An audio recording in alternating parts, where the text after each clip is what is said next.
Hi అండి, ఈరోజు అయితే నేను వంకాయ పచ్చికారం కర్రీ చేస్తున్నా. చాలా టేస్టీగా ఉంటుంది. నోరు బాగాలేని వాళ్ళకి జ్వరం వచ్చినప్పుడు అలా తినడానికి చాలా టేస్టీగా ఉంటుందండి. మనకు చేయడానికి చాలా ఈజీ. నేనైతే అందరూ చేసే విధానం కాకుండా నా స్టైల్లో చేశాను. ఒకసారి ట్రై చేయండి మీరు కూడా. ఫస్ట్ అయితే వంకాయలు తీసుకొని బాగా క్లీన్ చేసి పెట్టుకోవాలండి. 2 minutes అలా వాటర్లో పెట్టేసి మళ్ళీ చిన్న చిన్న ముక్కలుగా కట్ చేసుకొని ఇలాగా కొంచెం సాల్ట్ వేసి పక్కన పెట్టేసేయాలి. సాల్ట్ వేస్తే వంకాయ బ్లాక్ కాదు, మంచిగా ఉంటుంది ఎంతసేపు చేసిన కర్రీ. ఇప్పుడైతే ఒక గోళం తీసుకొని దాంట్లోకి కొంచెం నూనె, ఆనియన్స్ 2 తీసుకున్నా. నేను చిన్న చిన్న ముక్కలుగా కట్ చేసా. తర్వాత కరివేపాకు, కొంచెం పసుపు అంతా వేసి బాగా ఫ్రై చేశాను అనమాట. స్టవ్ అయితే సిమ్లో పెట్టేసుకోండి.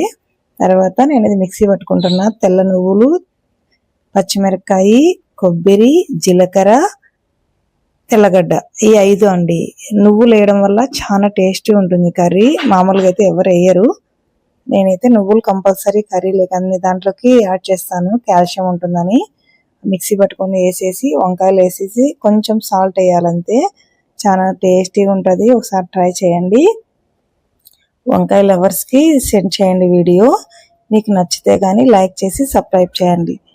చూడండి ఎంతో కలర్ఫుల్గా, అసలు ఆయిల్ కనిపించలేదు. వాటర్ కావాల్సింటే 1 స్పూన్ అలా వాటర్ వేసుకోవచ్చు. చాలా టేస్టీగా ఉంది. Thank you.